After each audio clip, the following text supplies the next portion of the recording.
Well, here we are, back again, my beautiful brothers and sisters. I hope you're all doing well. It is a fucking beautiful day outside, and I'm fucking enjoying it. I feel great. I hope you feel great. We all deserve to feel great. So, today, it's going to be a pretty wide range topic. So, it's going to hit what I talked about before, self-discipline, mental illness, shit like that. But I want to talk about the human brain in general, the biology, the evolution, all kinds of shit. And obviously, well, I guess it's not too obvious because people think we know what the fuck's going on in here. But it's one of the most misunderstood and probably fucking one of the most hard to understand fucking system on this planet. Yeah, we could study the biology and shit like that, but there's a lot going on in here that we can't prove with science. Maybe we will be able to in the long run, but with our current technology right now, fuck no, we don't know shit. And everything comes out of the brain. You got fucking one thing's an idea. This truck was an idea. This phone was an idea. The house was an idea. And then we use this brain and this body and these thumbs to go and build whatever we needed. It's pretty fucking fascinating shit. That coffee's hot. But I'd like to start. We'll try to make it a step-by-step process. So we'll start with the evolution. I don't know exactly how it evolved. That's one of the most mind-boggling things about our own brain. We don't understand how it got here because we're so different from the other primates. I mean, I think they're entering the Stone Age now. They make tools and shit. They don't have a complex language. They don't have a lot of the things that we can fucking do with this brain and our fucking larynx and shit like that. We can fucking make a lot of noises they can't make and shit like that. A lot of complex thought. But I guess we should start with evolution of our body and our brain in the sense that our most closely related ancestors are bonobos and chimps. Chimps are very fucking hierarchical. There's a fucking big dog, and there's a leader of the chimp pack, and they're most likely male, and then they fucking fight and shit. They go to war with each other and shit. It's crazy. Chimps are fucking wild. They'll fucking tear you apart, and they're strong as shit. Like, compared to our bodies, their fucking tendons and shit like that are so fucking tight together. That's why they can swing off trees and shit. We're fucking bitch ass. Our bodies are bitch ass motherfuckers. I mean, we don't have claws. We don't have shit. If a fucking lion attacked us without a weapon, we'd be gone. But then, our second most related, I guess they probably equal related to us, but bonobos, they're kind of the opposite. They're led by females most of the time, and everybody fucks each other. That's their fucking form of agreement. They fuck each other, and that's all they do most of the time. They just fuck all the time. I think it's only mothers don't fuck their sons, it's a weird topic, but they're animals, and we're animals. It's weird. But you got the fucking, I think that's the only thing, is mothers don't fuck their sons, and everybody else just fucks each other. I mean, it's weird. But within a span of 200,000 to 2 million years, which is a pretty wide gap, humans' brains evolved this giant prefrontal cortex to allow us to make decisions and plan and complex ideas and shit like that. But even with this big old brain, we still don't understand how the hell it works. I mean, we can make shit outside of our bodies, but when it comes to what's inside here, we really don't know what's going on. I mean, people like think they know what's going on, but we really don't. But So yeah, our brains expanded. We started to develop complex language after we developed sweat glands, because we used to pant like dogs or other animals because we had to fucking cool down. And then we developed sweat glands, and then our larynx could develop into complex language and shit, which is pretty fucking insane. But um somehow we all fucking understand what these words and ideas mean when they, well, it's hard to understand because when you are putting your ideas into words, you're, it's kind of, I mean, not kind of, it is really fucking hard, because you gotta you gotta find a way to put these ideas into words that other people understand, and then they have to take your words and they have to put them into another fucking, into their head, and wrap around with their ideas. It's a hard fucking idea, and it's a hard fucking, not an idea, but it's a hard concept to fucking grasp. I mean, you can't, if we could fucking read each other's minds and see exactly what the hell somebody's trying to say, we would know a lot more than if we're just trying to fucking put into words, because you gotta fucking understand what they're talking about. You lose a lot of fucking idea when you're putting words into, or ideas into words, and then you have to fucking conversate and figure out how to, put it into the fucking world, and then they gotta figure out how to put it through their fucking processor and shit. It's hard. Then there's a loud ass noise. I don't know what the fuck that was. But so our brains evolved. See, okay, I'm gonna stop right here and just say, we try to separate ourselves from the animals, and we try to make ourselves all big and bad, like, oh, we're more advanced than these animals, we're fucking hot shit. But nah, we're just animals like everything else on this planet. Our brains just give us the ability to think, plan, and execute more than most mammals can. And without our brains, we'd just be another animal. That's the crazy part. And over the last millions of years, Jesus, I keep burping. Over the last millions of years, we have evolved this brain and this body to compensate for what our needs were. Not this hiccup shit again. But then everything around us changed within the last 100 years. And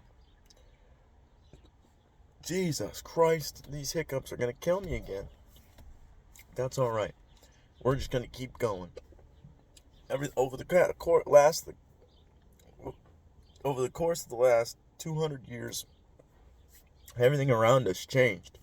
But our brains can't evolve that fast. So we're still animals. And we still have all these fucking circuits, and the same circuits that humans had millions of years ago, we have right now. Our brains don't evolve that fast, but everything around us is evolving quick because of technology and all the other shit around us. Jesus. Whoa. Jesus. I don't know where all these hiccups keep coming from. It seems to happen when I sit down to record. It's probably, my body is like, oh, fuck you, bitch. And I'm like, I'm gonna fight you, body. But, so over the course of the last 200 years, everything around us changed. We're just these fucking weird animals, weird primates in this fucking advanced world. And that's why everybody's going so crazy, because we don't know what the fuck to do. Nobody teaches us that we're just animals like everybody else, and we gotta fucking figure out how to survive in this crazy world that humans created, because we didn't stop to slow down. We just keep going, like new iPhone every year, new car every year, all this shit, but we don't stop to figure out how to live and be happy and be at peace with ourselves. So Like I talked about before, we develop these chemicals, motivational chemicals like dopamine, oxytocin for love, serotonin to be okay and content with what's inside you. And the dopamine gave us the ability to seek things outside of our body. Like we have to go get food, we have to go get water, we have to get shelter, we have to build it, shit like that. Serotonin gives us the ability to be happy, or at peace, I should say, with what we have. I got enough food today, I got enough shelter today, whatever the fuck it is. Oxytocin's usually released when a mother has a child, or I guess it's parents have a child, because then you develop a bond with that child from oxytocin, which is pretty fucking wild. I mean, all these chemicals that are in our brains, we produce a lot of natural chemicals. Like we produce natural opioids. They're called endogenous because they're produced by our brains. Our brain's just a chemical organ. It's just pumping a bunch of chemicals in there, and that's what makes our shit fire and makes us go and seek things and do whatever we need to do. We reproduce endogenous opioids, endogenous cannabinoids. We produce endogenous DMT, which is responsible for our dreams and stuff. All these things that are outside of our body, we produce. And that's why when you put like crazy drugs in there, like cocaine or methamphetamine or shit like that, it makes you all crazy because you're just pumping your brain full of fucking chemicals that it doesn't know what to do with. You're like, holy shit, what the fuck? And then it fucks you up a little bit because your brain has to return to baseline. But if you get these highly addictive chemicals like cocaine or whatever I mentioned before, opioids sometimes, your brain, if you don't return to the baseline, that's where the pain and pleasure balance comes in, and you start to fucking juggle that shit together, and then you got a fucking addiction, and you fucking can't get off of it and shit because you're fucked up.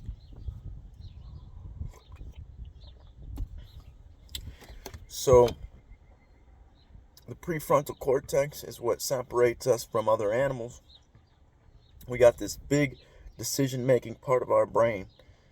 And I should say that our brain only works off electricity. It's just neurons firing, and it creates electricity to make us move and whatever the hell we got to do. Our brain's kind of just like a big computer, but it's also, I guess it is like a big computer. And I'll get to what I was about to say before, because there's no fucking, I'm going to just say right now, consciousness, we don't know if it comes from the brain or not. Ideas, we don't know if it comes from the brain or not. It's just a process that happens, really. We're not involved with it. Just like thoughts, do you really control your thoughts? We get like more than 2,000 thoughts a day. And we don't even, they just come into our head. We don't fucking pick and choose them. Yeah, we can choose what to think about sometimes. But, other than that, it's really not up to us what we fucking think or plan or do, because these ideas just come in here. They could be a whole nother species, but we wouldn't know it. Like, we could just be these dumbass monkeys, and ideas come in here, and then we fucking execute them. We don't stop to think about it. Like cars, we didn't stop to think about that. We're just like, oh, we need to move faster, move further, so we're going to create these fucking things. And so we'll get back to that. What was I talking about before, though? This is important, I think. Maybe it's not, maybe it is. Who the fuck knows? But, yes. The brain is just a chemical organ that has this prefrontal cortex and neurons are firing. And that's where trauma comes from, and depression, shit like that, because our brains get wired all fucky, and then your perspective shifts. Most people think, oh, just pull yourself up by your bootstraps, get the fuck out of that mindset. But if your brain is wired differently, then there is no way. I shouldn't say there's no way, but it's almost impossible to rewire that shit if you do not know what you're doing to rewire it. You have to execute a lot, change your whole life and shit like that to change the way your brain is wired, because our brains are super plastic, yes, but if you do not facilitate that neuroplasticity, then it's going to be hard to fucking execute and plan, you're just going to keep doing. Our brains, the point of the prefrontal cortex is to give us an identity and to make things easier. It's just trying to simplify things all the time. That's why, let's say you know how to do shit like you drive a car. It just becomes muscle memory. But when you first start, it's not easy, and you gotta figure it out, and you gotta figure out how to press the brake just enough, press the gas just enough, turn the wheel just enough, all that shit. But once you know how to do it, it becomes muscle memory because our brains just know how to do it, like riding a bike. Or I mean, that's that analogy is used a lot because that's exactly what it is. It's like riding a bike. You just fucking learn, and then it's just in your brain. And I don't think you truly forget anything because our memories are shit, kind of. I mean, there's people that have photographic memory, and when they go to paint something or when they go to I guess draw whatever they're gonna do, they even mess up things that they're supposed to be doing, like colors or something like that. Our brains don't, or our memories don't really work that well. I mean, we think we remember it, but it's just an activation. Let's say it's a smell or a sight or a sound, whatever it is, a feeling, and it just reactivates a chemical like chain in our brains, and then we just think we remember this thing, but it's not really a very good system because it's not like a computer to where you can take a picture and it's there forever. You can look at it and you remember it exactly how it is. Our brains change shit all the time. That's why our memory's not really trustworthy. And when you that's why we get into fights or something, because we remember things differently than the other person. I mean, in situations where there's an event like a car crash or something like that, or a building gets blown up or something, everybody remembers everything differently because we all have these different perspectives in our heads. It's pretty crazy. There's like a whole nother world in everybody's head because nobody sees the same thing. We see colors differently, we hear sounds differently, we feel things differently. That's why there's so many preferences. Like, some people like pistachios, but other people do not. I mean, it's just part of being human. That's why it's very important to try to empathize and try to walk in somebody else's shoes, because it's not that, oh, this music's shit. It's oh, this is not my taste in music, so I do not like this right now. I mean, you might, if you're open, you could learn to like anything, really, because you can respect the craft and you can appreciate how hard the effort was to put into the whatever it is, food, music, whatever it is. But so what should I talk about next? I'll talk about this book that I read. It's called The Story of Success. Or not The Story of Success, but How Successful People See the World. And it talks about fixed mindsets and growth mindsets. A fixed mindset kind of person believes that the way we're born is how we are forever. There's no way to change that. And a growth mindset looks at every situation as an improvement for growth, right? And each mindset can be facilitated. And like I said earlier, our brains are just trying to simplify everything, make it easy for us. And it's good, but it's also bad, because that's why people get addicted, or we can get addicted to everything. I mean, we're just kind of pleasure monkeys. We like pleasure, and whatever gives us pleasure, our dopamine system leads us to get more of that. And so this fixed mindset, it's like, best analogy I've heard is, it's like a snow-falled mountain, and you're skiing down that mountain, right? And after you keep skiing down that same path that you're skiing down, the tracks in the mountains just get deeper and deeper and deeper. And that's why as you get older, you get stuck in your ways, because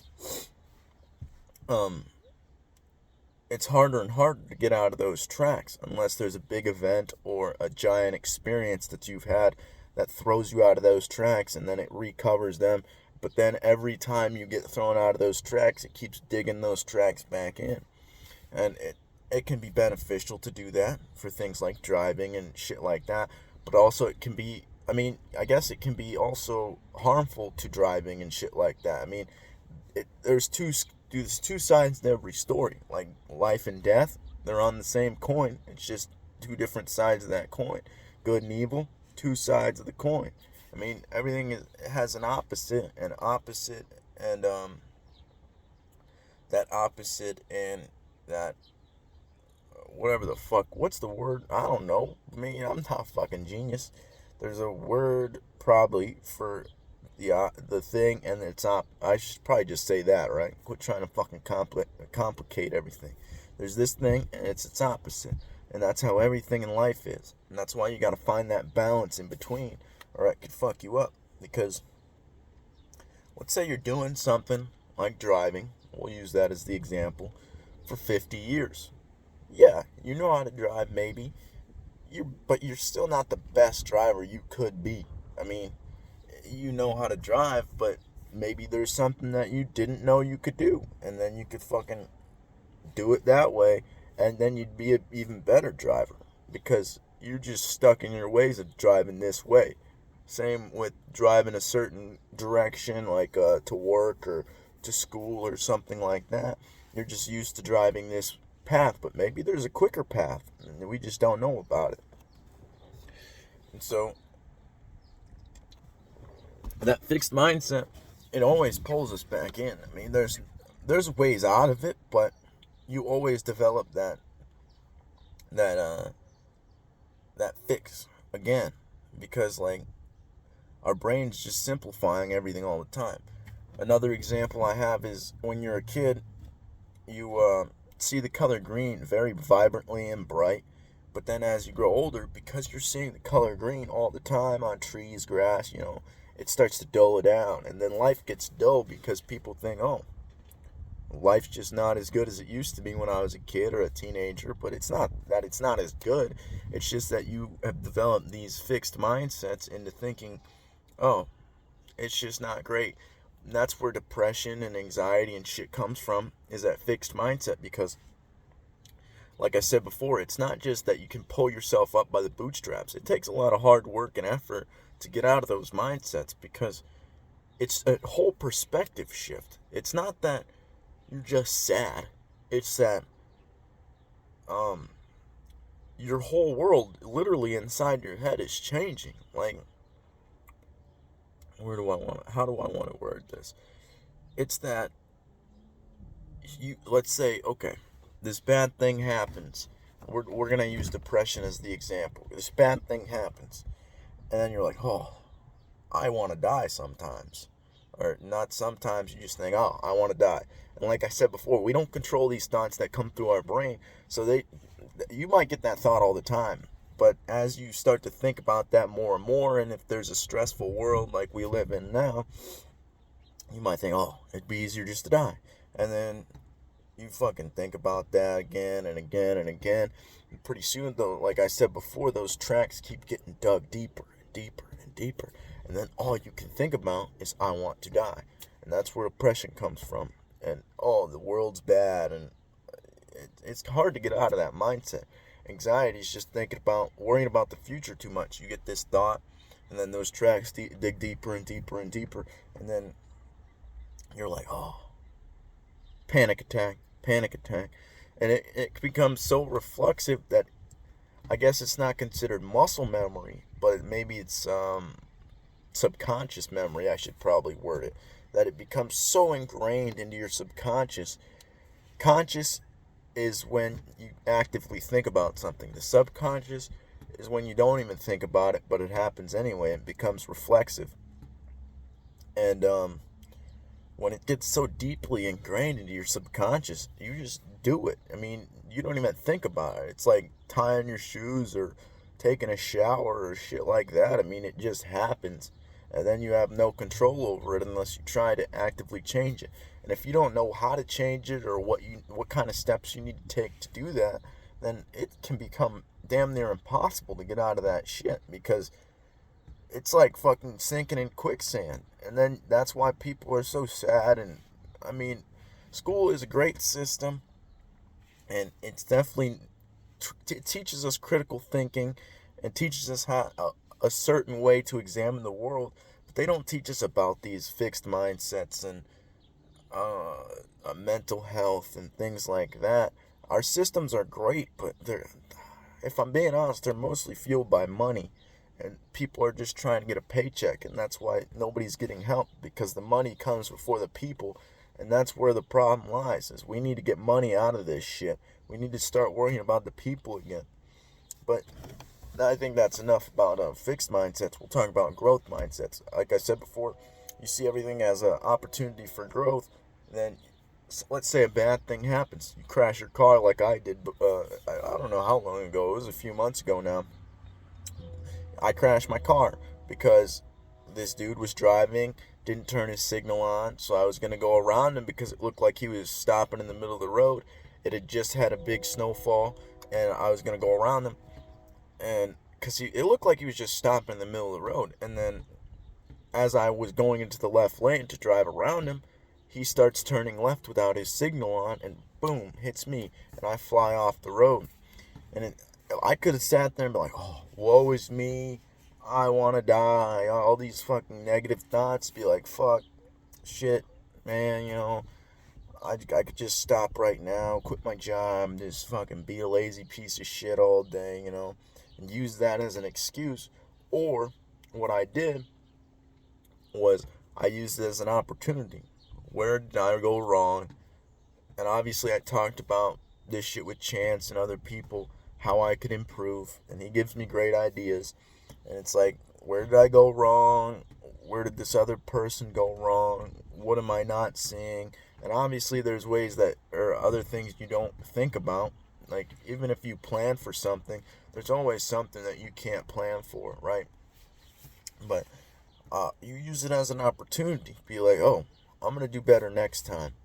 And I'm not going to do the same thing I did. And then that's where experience and knowledge comes from, is not only from books and podcasts and things that you can learn on your technology or in the real world. Well, I mean, it just comes from life. I mean, most people think you stop learning outside high school, but that's not the case at all. I like to think about life as the school we were here to attend.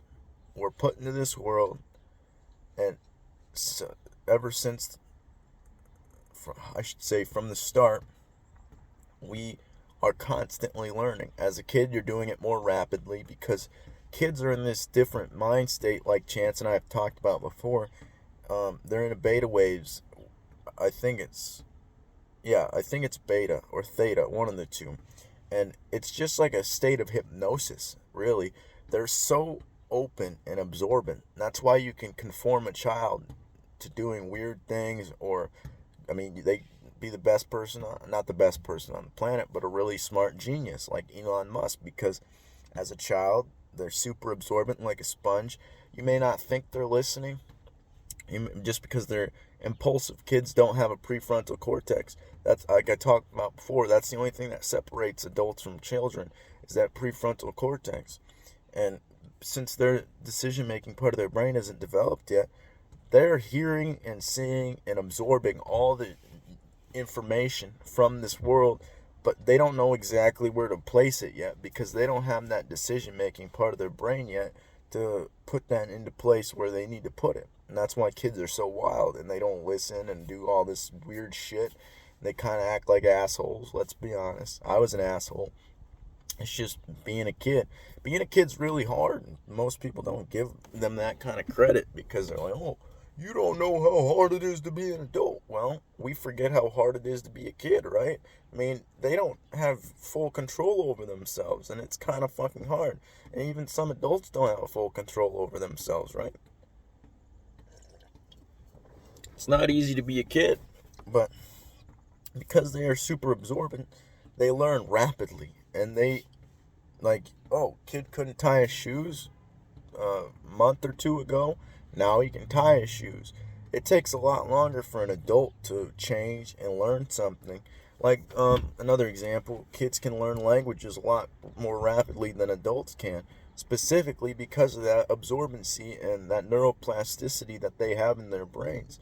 I mean, kids are fucking amazing, and the way they see the world is completely fresh and new, and they don't have all these. I like to think of the brain as it puts filters on, and then you are stuck in these filters. Like, oh, I don't like that guy because of this. I don't like this because of that. But kids, they don't have that. They don't have any filters. So they're completely free and open to develop into what they need to be, right?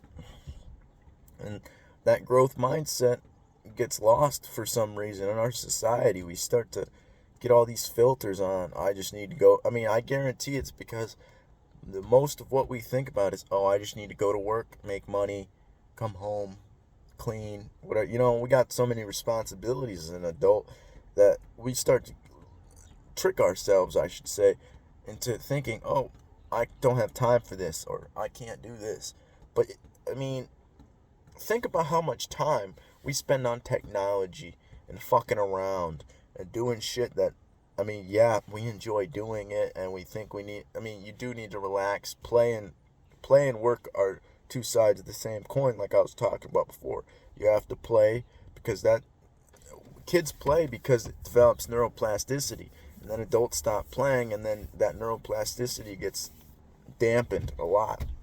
But play is just as important for adults as it is for kids, because that's where let's say two boys are wrestling, and they they punch somebody really hard, right? And then the kid starts crying. Oh, he just learned that you can't punch people that hard because that'll make them sad. And then he feels their pain. He's like, oh, man, I feel bad because I did that. And then he won't do that. Maybe he'll punch him a little lighter next time, or wrestle him a little lighter next time. Same with the females. They have to play with dolls and shit like that because it teaches them how to raise kids. And it's like, oh, and tea parties and shit teach them how to socialize. It's like they need that shit. But work is just as important because effort equals reward. You have to work hard to earn and develop a sense of identity and feel good about yourself. And that was a long rant. I don't even know where it started. But that growth mindset's very important because that's what gives us the ability to be resilient. The only reason humans got here and we're the top of the food chain, we think we are, is because we have the ability to adapt. The way evolution is set up, I mean, I shouldn't say set up, it's just fact. I mean, science isn't perfect. It's like another religion to a lot of people.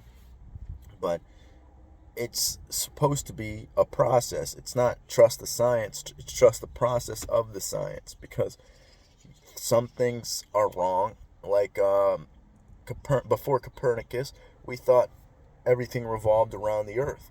But then we found out from Copernicus, and it took a long time because of that fixed mindset to realize, oh no, everything is revolving around the sun.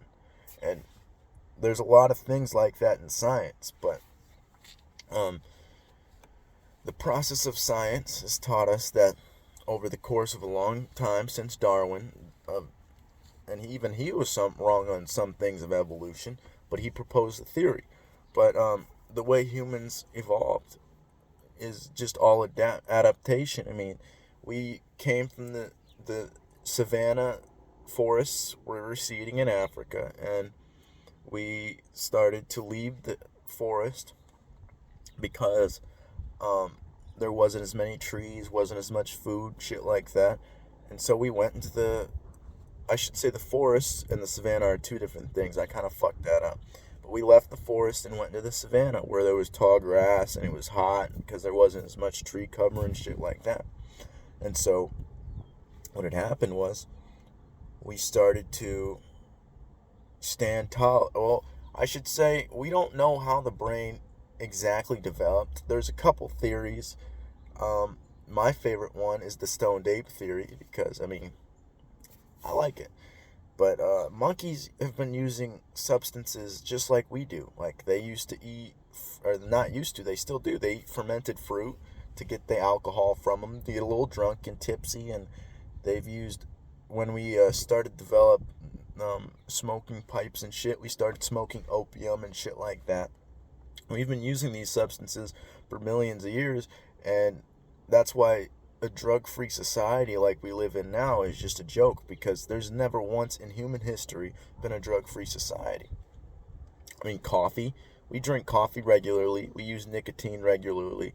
It's all drugs. We just don't. I mean, it's a blanket statement. We don't classify these into separate things. Yeah, there's things that can hurt us more than others, like cocaine. But even cocaine in its raw form, the reason cocaine is so bad is because it's processed into this weird powder and shit. But even those coca leaves, people chew on them, or they put them in coffee and shit in like Mexico and stuff, and then they use it to get energy, like coffee, to get up mountains and shit.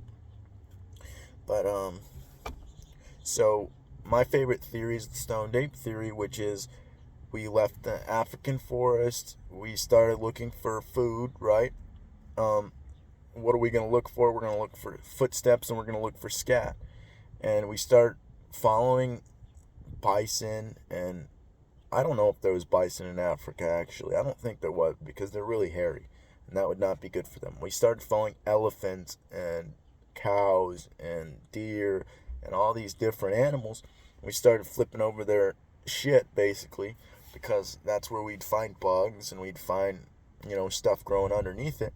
And the most popular mushroom that grows under, or not popular, but the most common mushroom that grows under these patties, rhino, African elephant, all this stuff, are Psilocybe cubensis mushrooms, which are what we consider now magic mushrooms.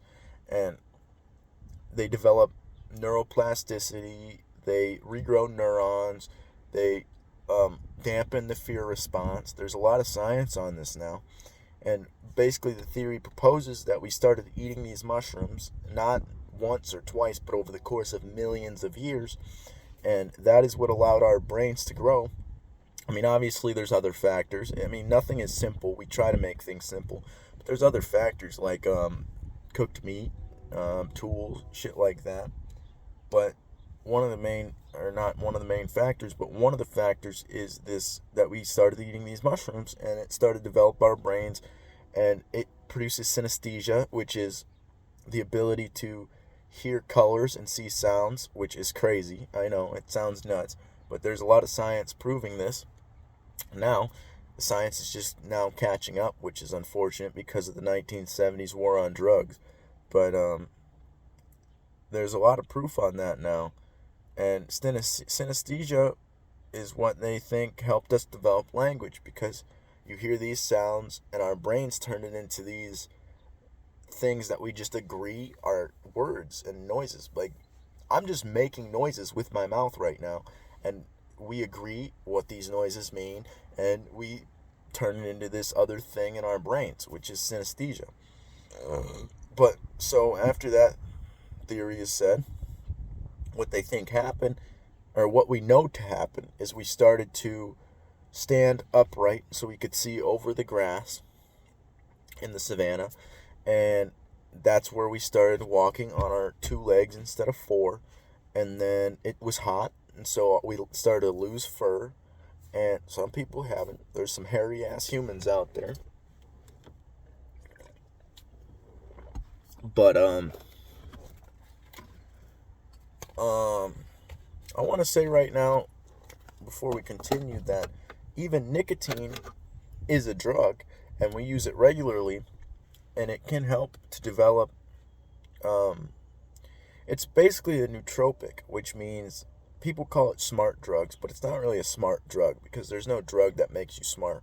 It activates focus and helps you to form ideas and things without, I mean, you can go without these substances, obviously, but it's like a tool. Like I've said before, you could, and Joe Rogan always talks about how a tool can be used for good and it can be used for evil. You get a hammer, you could build a house, or you could beat yourself in the dick if you're crazy.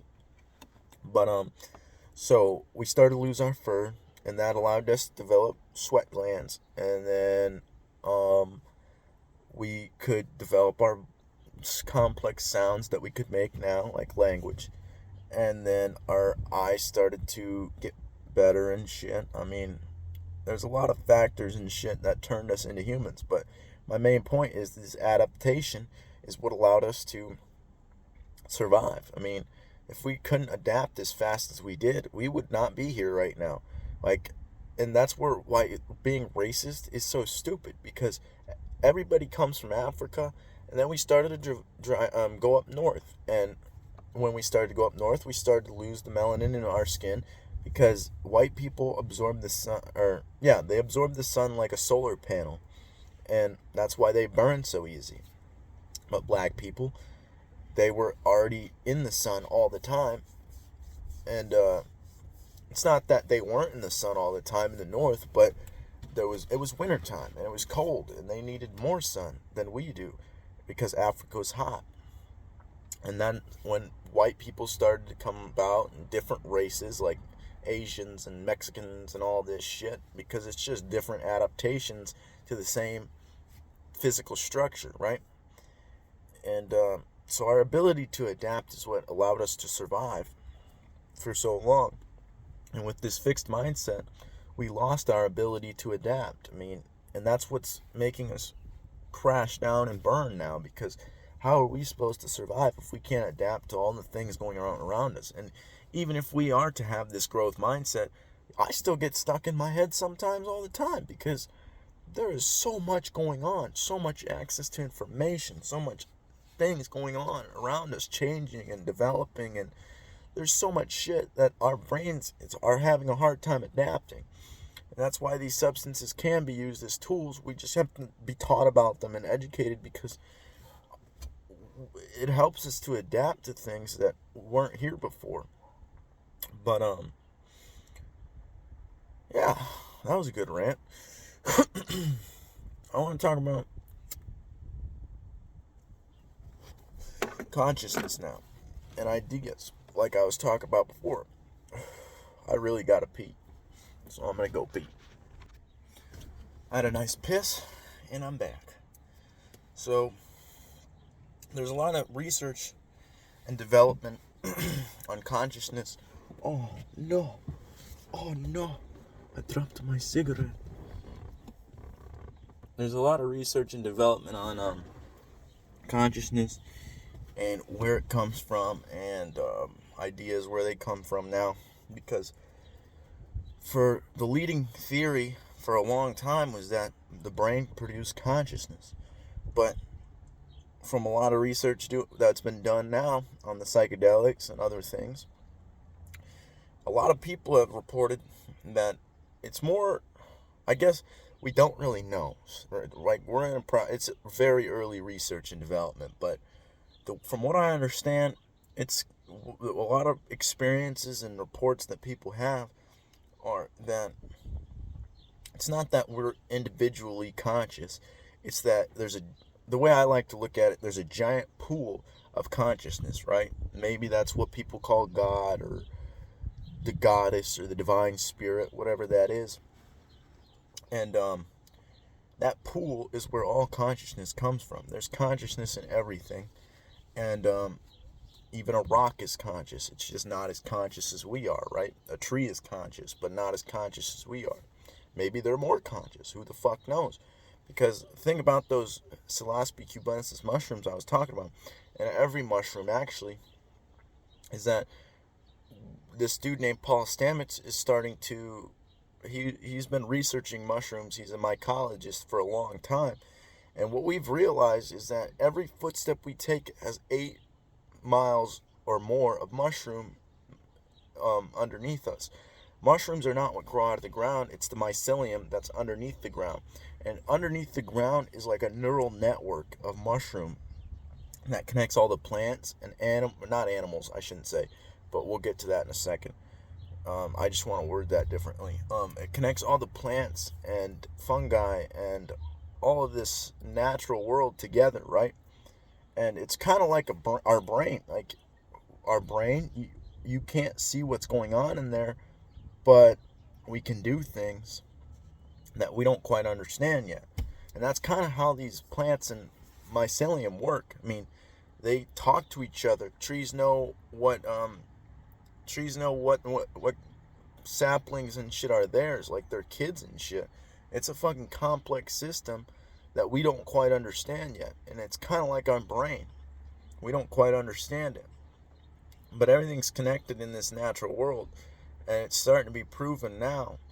And that's why all the hippies were talking about how, or they would hug trees and stuff, because you're basically hugging a living organism. They're living, obviously, but we didn't know that they were so conscious before. And they communicate with each other through that mycelium network. And what's crazy is mushrooms aren't just those psychedelic ones that I was talking about. There's so many different kinds of mushrooms, like lion's mane, turkey tail, fucking ones we get at the grocery store. There's so many kinds that can be beneficial. And even LSD comes from ergot, which is fungi that grows on rye. And there's a book called The Immortality Key that specifically talks about, this guy is not writing a trip report because he's never done them, but he was a Greek major, and he started to follow the signs that he was seeing, and it led him to figuring out scientific evidence of the Greek Empire and people before them and after them using this ergot, which was LSD, but it wasn't named that at the time because it wasn't synthesized, for rituals. They would put it in wine, they would put it in other things, and people still do that in the Amazon with ayahuasca, and they still do it in Mazatec. I think that's a place.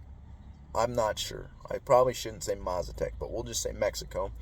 There's places in Mexico that still use these mushrooms to this day, and the Native Americans were using peyote, and that's where they think they developed religion and all this other shit, because a spiritual experience is not something you can write about or talk about, really, because it's ineffable. That's what the Bible and all these other religions talk about. It's ineffable. It can't be seen, can't be talked about, it can't be written down. It's an experience. And the experience that I've heard and that's being reported now is basically what the religious texts and stuff are talking about. That there's a vast pool of consciousness, and everything is conscious, and we are everything, basically. And it's pretty fucking fascinating, actually. And so these plants can hear things. They can, I don't know exactly how in-depth it is, because we think that it's stupid, but it's like it's even more complex than if I were to go and talk to somebody who speaks Russian or Chinese. I don't understand a word they're saying. And you think that language barrier is hard to break. Well, what about if you're trying to communicate with a plant or an animal? They're conscious. They're just not as conscious as we are. Maybe they're more conscious, less conscious. We don't really know. But they can't talk, and they can't communicate with us. That's why we think they're not intelligent, but they are intelligent. It's just a different kind of intelligence that we can't fathom in our human minds. But so consciousness, I like to look at it more. We don't really understand it, but I like to look at it more of our brain is just like a radio, right?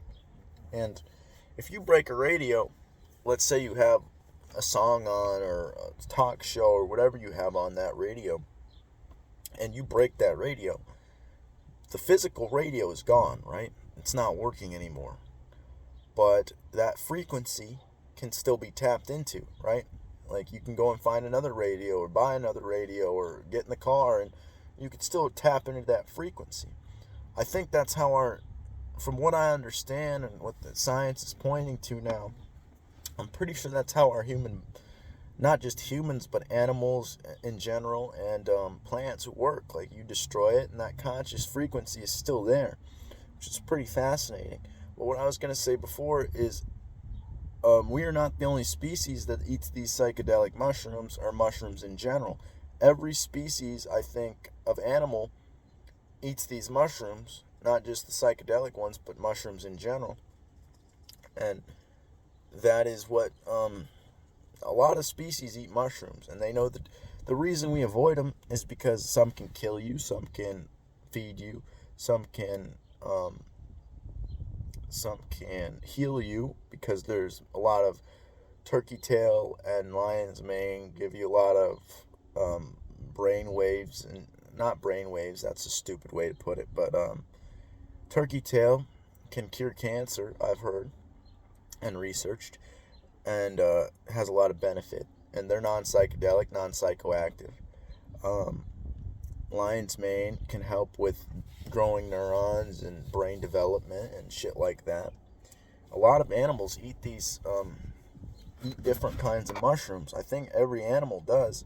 I'm not sure about the ocean, but I know that this mycelial network I was talking about goes underneath the ocean.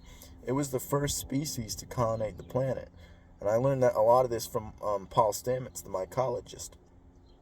But, so, I don't know where else to go with this, honestly. I mean,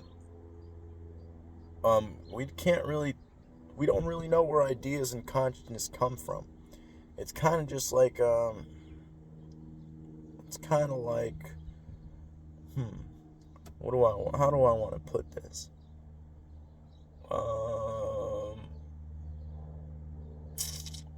I don't know how I want to word that. It's like, fuck. I'm lost. I don't know how to say it. I mean, there's not much we can say about it. Like I was saying before, it's ineffable. But, yeah, that's about all I got to say about it. I mean, there's not much more to say. I mean, that's just food for thought, just to think about.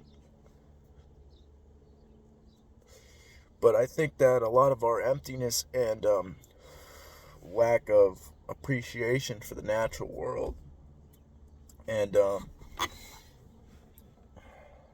yeah, stuff like that comes from lack of spirituality. I mean, we may not have religion as it was known before in the West. A lot of people don't believe in God, but a lot of people treat their phones or science or other shit like religion. Like, they do rituals and they do certain things. I mean, I think it's built into us. I think we're spiritual beings, and we just don't know the pathway to admit that. I mean, people have revelations and spiritual experiences even without substances or other things. I mean, some things just can't be explained in words or ideas. I mean, and like I was saying before, who knows where ideas come from? I mean, they just come into our brains, and it's like a different species almost. I mean, everything came from an idea, like cars, everything did, and it just kind of happened. There's no way to explain that. I mean, yeah, we can say there was a process, like things just exponentially got more complex and better, but there's a lot of things science can't explain, like near-death experiences and kids remembering past lives and shit like that. And there's a lot of study on that as well now, of kids remembering past lives. I mean, it's pretty insane. Like, all these religious texts, I used to not believe in them at all, but it's not that they're completely bullshit like I used to look at. It's more like a story. And some stories they come from fact sometimes. I mean, even nonfiction books, oh, that's real. But even fiction books, they come from some basis, like experience and stuff like that from from the real world. I mean, and that's exactly how, like, these stories were written. That people see things and maybe they over exaggerated them, or they exaggerated them in a form that we can't completely comprehend now. But they are stories, and they tell a story that some are fact. It's like the internet now. You can't. It's not all of it's factual. like the flat earth theory that people talk about and shit like that. It's not all factual, but there is fact in everything. And if you can dig through that bullshit and find that fact, then I think that we're going to be in a much better place than completely dismissing something or completely believing something. You got to look at things objectively, and you got to be able to use your mind to pick through all the shit. I mean, everything's so complex, and we like to simplify it down to these little concepts and notions, but we have to be able to pick through it. And like, for an example, there's this guy named Randall Carlson who's been studying ravines and shit like that. And from what his research is showing is that Noah's Ark, it's written about in many, many religions, but it has basis of fact because the ravines and shit that he's been studying, there's another dude named Graham Hancock. I've read his books, but their research shows that about 12,000 years ago there was an asteroid impact, and that's what melted the great ice caps of North America. There was a mile-high sheet of ice on North America's continent, and it got pummeled by these asteroids, and then that's where the Great Flood came from. It's not just a myth. Maybe people talked about it in stories and exaggerated some things, but the fact that this giant water tidal wave that we can't even comprehend happened, I'm pretty sure it really happened. I mean, we can't even fathom how big these things are, but like, if you go to a beach, you'll see how the water makes fissures in the sand, and the way these ravines and stuff look, if you go and get an aerial view, then it looks exactly like these fissures in the sand. And the fact that they're so big, we can't even fathom how much water was coming through, is just incredible. And part of Graham Hancock's theory is that there was an advanced civilization that lived there like we do now. We live with hunter-gatherers and stuff. There's still hunter-gatherer tribes around, but this great civilization got wiped out, and we are just the remnants of this lost civilization that built pyramids and shit, like the Great Pyramids of Egypt and shit like that. We could probably try to build these great structures with the technology we have now, but it would cost an astronomical amount of money, take a lot of time. I'm pretty sure it takes 600 years if we worked every day and placed a certain amount of stones to build these pyramids and structures. There's a lot of structures that have been uncovered, like Göbekli Tepe and shit like that, and it's just fascinating. We don't know anything. We know some things, but it's all speculation, and there's some things that can be proven with fact, but then they get disproven later on. Like, I don't have any examples to come to mind right now, but I guess the point of this podcast is just keep an open mind and don't believe everything you read and see. Use it. I mean, hold every idea you can in your head, but don't completely believe it into it, and don't get stuck in these fixed mindsets. I mean, there's always room for improvement, always room for different ideas and growth, and it's about all I got. I mean, I recommend the books that I mentioned in here. The Immortality Key. Graham Hancock's got a couple books called, what the fuck are they even called? Fuck, I forgot they're called. Just look up Graham Hancock books and you'll find some. Supernatural's one of them. He did all the research. Both of these people I just talked about did all the research themselves. It's pretty fascinating. And then go read